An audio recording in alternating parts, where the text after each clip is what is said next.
Amen. Thank you, choir. I just want to acknowledge that is the first time we have heard the choir in this space since pre-COVID. Let us thank the choir for the gift of their music today. I can't think of a more fitting song to have fill our sanctuary than "It Is Well With My Soul." Let's go to God in prayer. Holy and gracious God,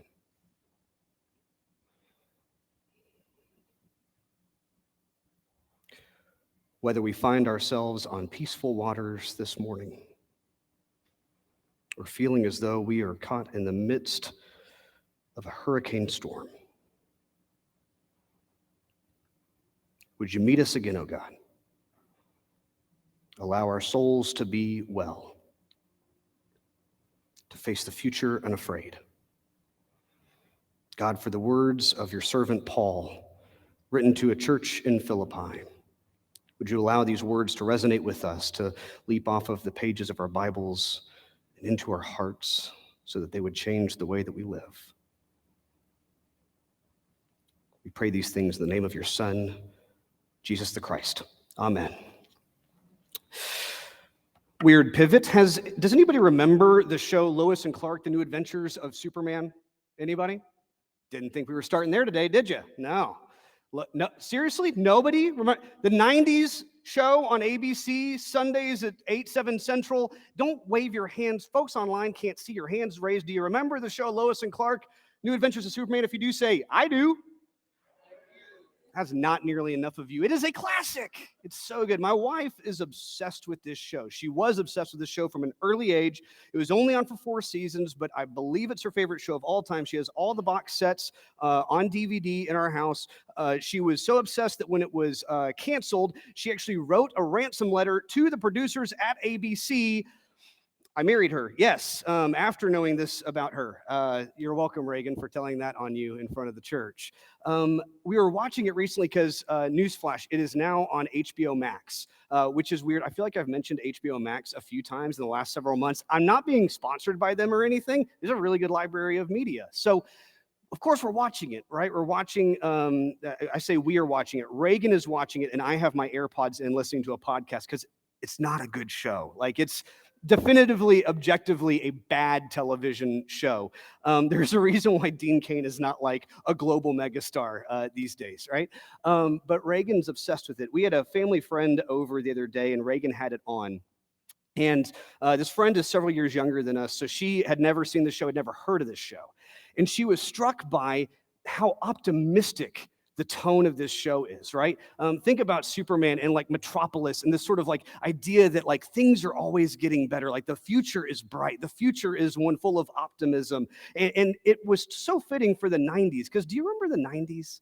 Do you remember how optimistic we were in the 90s? The Cold War had just ended, right? Everything was getting better. We thought, man, things are going to be so great. And then the last 25 years happened, right? How wrong were we about that? Now, if you were to ask somebody in the 90s, and they did polls on this, is the future getting better or worse? They would say, oh, the future's getting better. In fact, media would represent that. If you looked at movies or TV shows set in the future in that decade, everything was shiny and new and futuristic and fun. And nowadays, if we have movies about the future, what's the tone, right? It's like Mad Max. It's like dystopia, and everything's falling apart and crumbling, and it's just a hellscape of fire, right? That's how we feel about the future today. And so as we wrap up our series, this worship series called Blessed Are the Uncomfortable, let's talk about stepping into an uncomfortable or uncertain, or even, let's be honest, a fearful future. Because if I were to ask you, what adjectives would you use to describe the future today? If we did a poll in this room, I imagine I could guess some of the words, and optimistic probably wouldn't be a common one. If that resonates with you, say amen. There's a lot of anxiety, a lot of fear, a lot of worry. Even let's center ourselves like in today, right? In the midst of a Delta surge that we don't know what the end in sight looks like. And difficult questions around kids in schools and what does the future mean? And, we're about to enter into, in a year from now, another election cycle. Remember how fun the last one was? And there are people making bomb threats at the Capitol, and we think to ourselves, what does the future look like and feel like? What does our faith have to hold for us? What does our faith say and speak into these kinds of moments as we turn our eyes to the future?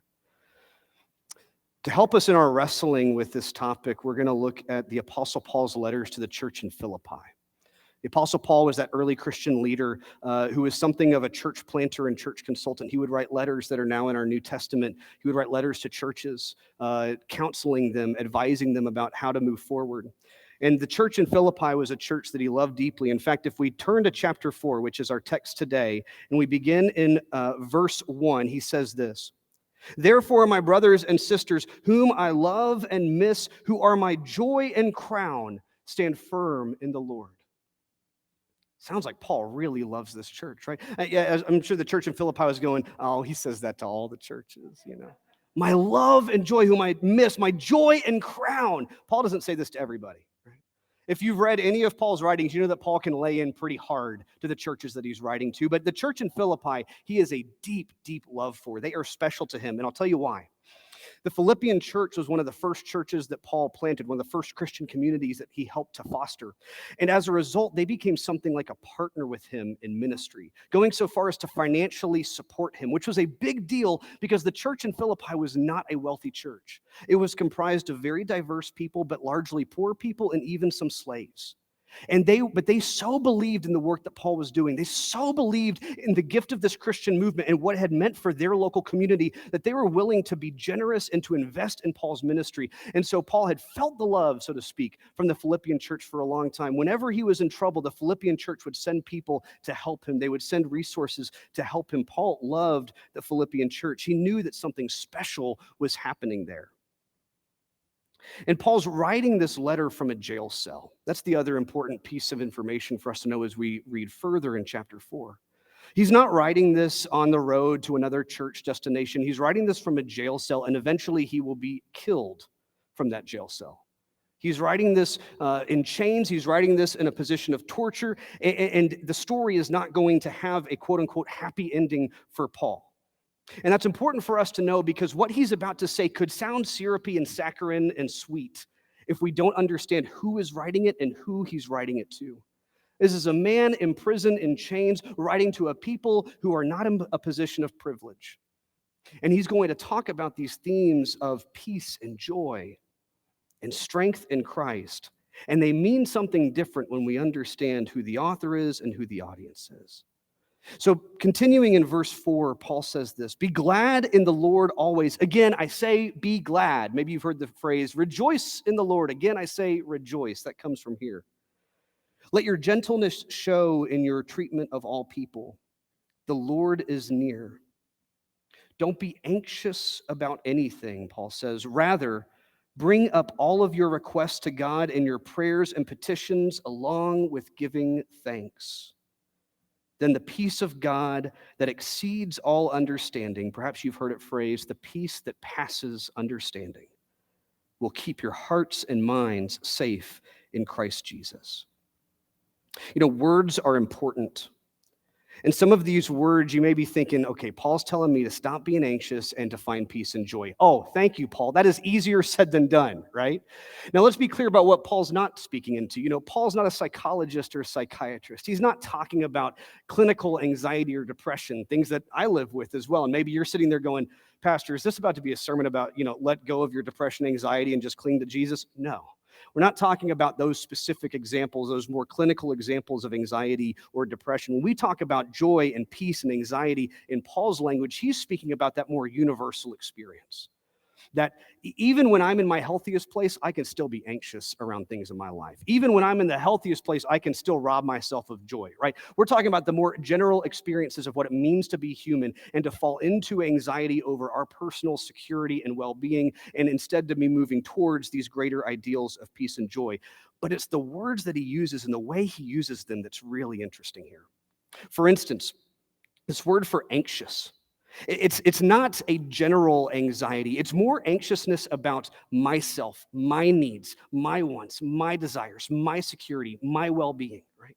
We're hearing this a lot right now in the conversation around COVID of the debate between wearing masks for the communal safety versus me and my choices. This is a personal choice. This is my choice to live my life. And we talked last week about how nobody is an island unto themselves. So I encourage you to listen to that message as well.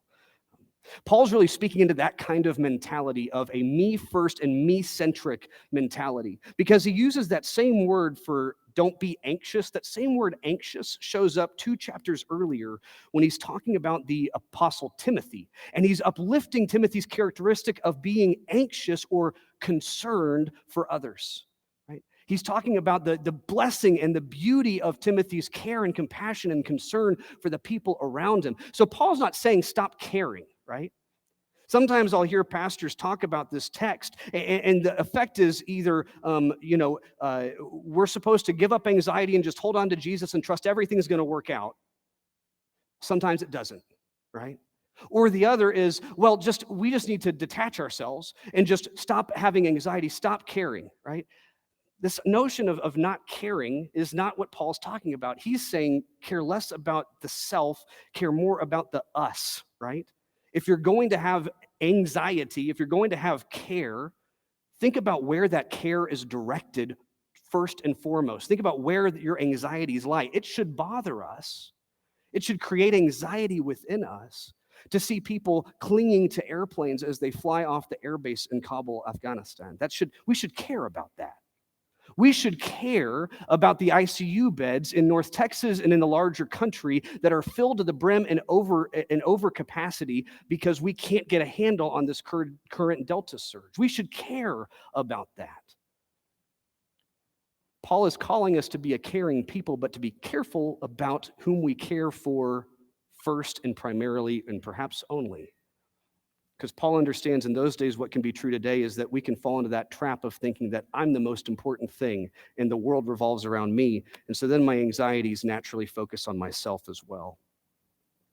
He's calling them to be others-oriented. That word gentleness, he says, be glad, let your gentleness show in your treatment of all people. That word gentleness, a better translation could be generosity. He's saying, Philippian people, remember who you are. Remember that you're a people who you look to pour yourselves out. You look to make yourself about others in the world. Continue to lean into that. Don't fall into the trap of personal anxiety. And then he calls them to these words of peace and joy. Peace and joy. And I don't know about you, but peace and joy have not been close friends to my soul in recent weeks. Have they been to yours? I haven't known an exceeding abundance of peace and joy recently. Am I alone in that? Can I at least see some head nods if that's you? Yeah. I know we're still learning to say amen here.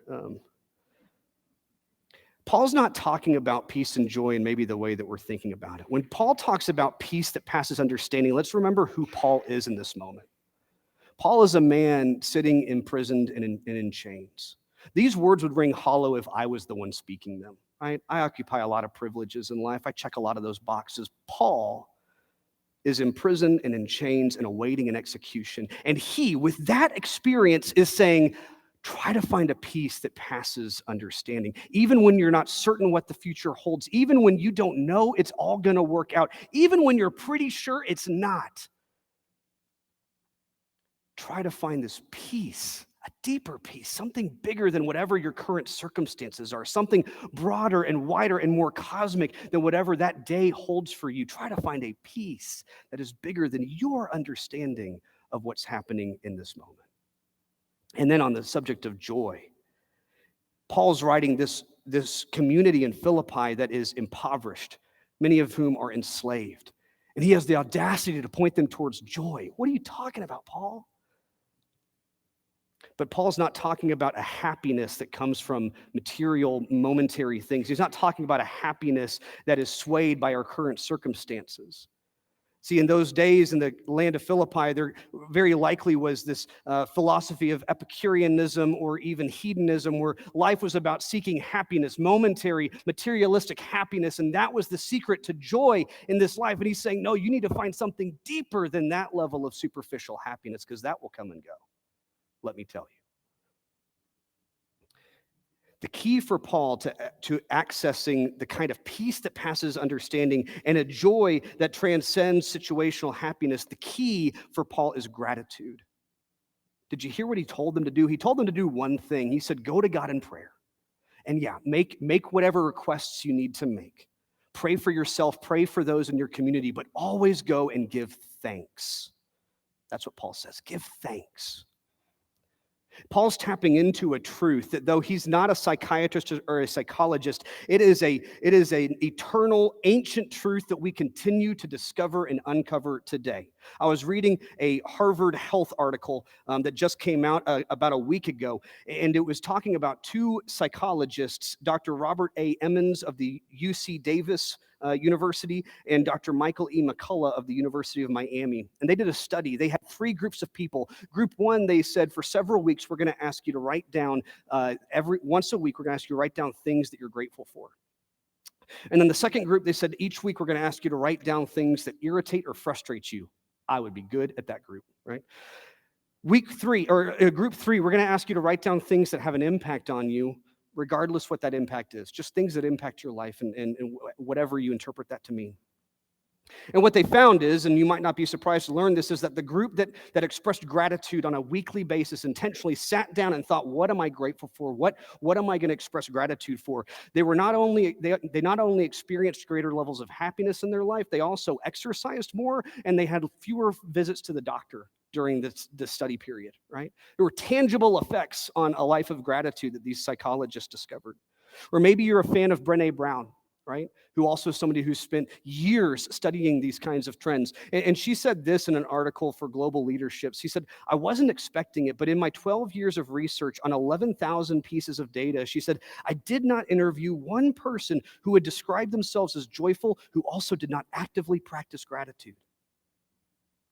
For me, it was very counterintuitive because I went into the research thinking that the relationship between joy and gratitude was if you're joyful, you should be grateful, but it wasn't that way at all. She said, instead, hear this, practicing gratitude invites joy into our lives. Paul would add the word peace to that list. He'd say practicing gratitude invites joy and peace into our lives. Sometimes we wait for life to be so mountaintop high that we can finally feel grateful. But Paul is saying the secret actually is if you can find gratitude in the prison cell, if you can find gratitude in the community you have found, even though you may be marginalized, even though you may be oppressed, if you can find gratitude in those places, in those moments, in those valleys, then joy and peace are something that nothing and no one can take away from you. So Paul continues in verse 10. He says, I was very glad in the Lord because now at last you've shown concern again for me again. Of course, you were always concerned, but had no way to show it. See, the church in Philippi had sent him a helper while he was in prison. He said, I'm not saying this because I need anything, for I have learned how to be content in any circumstance. I know the experience of being in need and of having more than enough. I've learned the secret of being content in any and every circumstance, whether full or hungry, or whether having plenty or being poor. And now the verse that birthed a million tea towels. I can endure all these things through the power of the one, Christ, who gives me strength, right? Philippians 4:13. I can do all things through Christ who strengthens me. How many of you, let's be honest, how many of you have something from Bed Bath & Beyond with those words on it in your home right now? It's okay. I'm not going to shame you. I'm not going to shame you. Thank you, David Gibson, for the hand in the back. I see you. I see you, my brother. So it is one of the more misapplied verses in Scripture, though, right? I've seen people quote this right before the big basketball game. I don't think Paul's talking about a basketball game, right? I've seen this verse quoted by folks that want to meet their sales quota for the first quarter of the year, right? That's not what Paul is talking about. Paul is not saying that I can have every victory in this life that I seek because Christ just makes me so awesome, right? That's not what he's getting after. He's writing this with chains on his hands, staring execution in the face and saying, I can transcend even this. Even this cannot rob my joy and my peace and my abundance. Even this cannot rob God's love from my life because I can do all things. Do you hear him now? I can do all things through the one who strengthens me. Paul's playing off this very popular philosophical idea amongst the Stoics and Cynics, who were those were philosophical trends in the days of Paul. I'm a cynic sometimes myself. Anybody else in the room? But one of the big pillars of those philosophies was self-reliance, right? To not be moved or swayed by the environment around you because you were so self-reliant and self-assured. And so Paul's kind of taking that idea and saying, yeah, I've got that kind of reliance, but actually it's not because of myself. It's because of the one who made me and loves me, redeems me, sustains me. That love is alive and at work in me, and that is why I can do all that I can do. I am self-reliant because myself is full of God. Do you hear how he's playing with these concepts? He's writing these words to a Christian community who have known and loved him as their leader for a long time and are probably stressed and concerned and anxious about his future. Have you ever been a part of an organization, a movement, a group, and suddenly the senior leader was gone? What does that do for the people that are left behind, right? Creates a lot of anxiety, creates a lot of fear, a lot of stress. And Paul's writing these words, not just for himself, but also to the Philippian church, saying, as you face this future that you're stepping boldly into, as you step into the future without me, because I may not be coming back. He's not going to promise them some rainbows and sunshine. Everything's going to work out, Philippians. It's all going to be good. Every campaign you do is going to work. There's going to be more people in the pews every single Sunday. It's going to be awesome. He's saying, even if it's not. Even if the government tries to shut you down, even if you continue to be impoverished, even if, you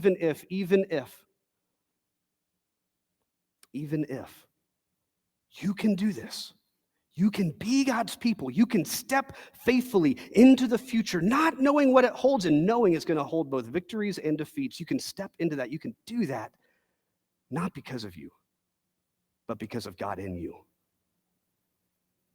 Do we hear these words today?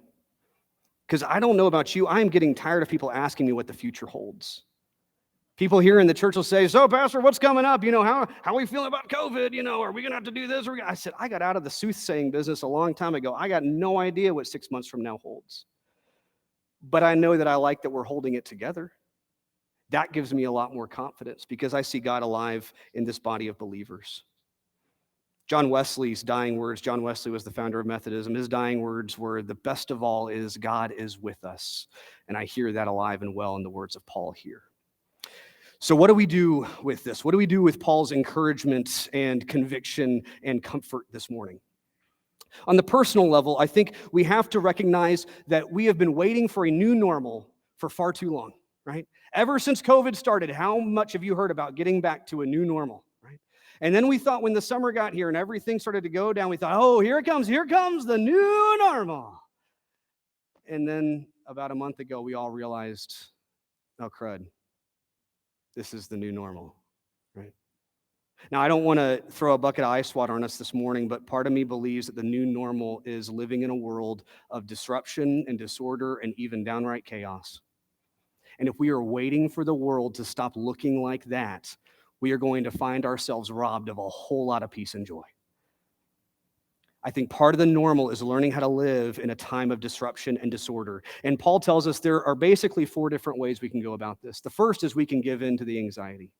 We can allow the circumstances to absolutely dictate how we respond and how we live. And I don't know about you, but I am flippin' exhausted of living like that. Is anybody else exhausted? I don't need to hear an amen. Can I hear a, that doesn't desire an amen. That's a groan. Is anybody else exhausted by living this way? The second path is to be driven by delusion, right? Unfortunately, and I don't say this to be mean, I say this to underscore how dangerous this is. This is a lot of the people who are in ICU beds right now. God's going to take care of me. Everything's going to work out. My friends, sometimes things don't work out. Sometimes we think that God's going to protect us from everything in this life, and guess what? The world is not fair like that. It's not something where God only blesses those who are always faithful. That's prosperity gospel nonsense. We're not selling that here, right? We can't give into the delusion that if we just believe strong enough, then everything's always going to work out, or you will be so disappointed and you will walk away from God furious. The third path option that we have is to be driven to detachment, where we stop caring entirely. and stop believing that material world, including people, are important. And I'll hear people say, oh, I don't like to talk about that stuff. That's just uncomfortable. I don't like to get into politics. That makes me icky. I don't like to talk about these issues. That makes me... Guess what? We are not allowed to tune out. We are not allowed to check out. God loves the material world so much. God loves this tangible, incarnational soul world that God became human for our sake. And we think that we can detach and find God. That's hard to do, my friends. It's not about detaching and learning not to care. Paul instead offers us, instead of being driven by anxiety, being driven by delusion, or being driven by detachment, Paul offers us instead his path, which is to be grounded, and I use that word intentionally, grounded, real world, real life, real problems, real issues, real crises, real trauma, but to be grounded in gratitude. To center yourself, to center myself, to center ourselves on what are those things that we can still hold and cling to and say, this is life, and I'm grateful for this. And then to respond, again, words are important, to respond, not react, not a snap reaction, we got a lot of those today, but to respond in faith. Once I have grounded myself, once we've grounded ourselves in gratitude to understand where it is that we see God at work and how we are grateful for God's activity with us, then maybe we can see what those next faithful steps are. Maybe God's even giving us a vision of a path. So my question for us is, will AUMC continue to step boldly into an uncertain future with less anxiety and greater gratitude and compassion? And I believe the way that we do that is by relying on each other. I believe we do that best by being in community. We have changed a lot as a community over the last 18 months. This Richardson, North Dallas area where we sit is changing radically. We're growing more diverse. We're growing more economically diverse. People who are affluent are becoming more affluent. People who are poor are becoming more poor. And the question for us is, who's going to be that bridge?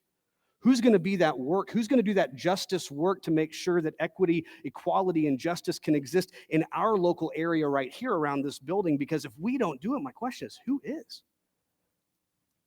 Where are those spaces where diversity can mix and mingle? Where are those spaces where justice and equity can find roots? I believe it's here. But then we also have to remember that we are bigger than just this building. My online friends who are watching right now, yeah, I'm talking to you. That's weird. I'm in your TV screen right now. Hey, Jim. I don't know if there's a Jim watching, but if there is, he's freaked out right now. There are a lot of people watching right now that nobody in this room is aware of. In fact, this may be your very first Sunday watching us online. Let me tell you something. I know that online streaming has changed the way we are as a community of faith, because it has opened up a new huge front door to people that otherwise never would have entered this building. Why? Because churches have hurt them in the past. They are not looking for church as usual, because church as usual was church trauma. I'm also speaking specifically about our LGBTQ visitors, who I know there are plenty, because this is a safe way for you to interact with and engage with a church. My prayer is that you would bless us by letting us know what you see, what you're grateful for, and how we could be even greater together. And let us not just be limited to those of us who are in the room. I believe we're a better church the more we can become relevant and different and distinct, and to meet people exactly like you, Jim. No.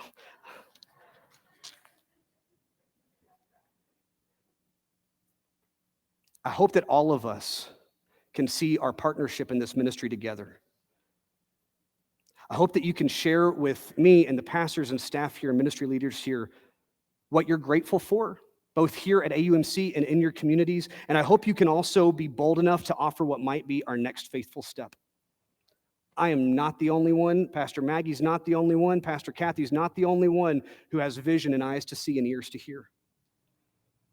Help us to be a better community together, to step boldly into an uncertain future together, to be a Philippian-style church together. May we be grounded in gratitude, alive in our faith. And though we may be facing an uncomfortable or uncertain future with God, we face it with God and with each other, and with peace and with joy through all and every season. Amen.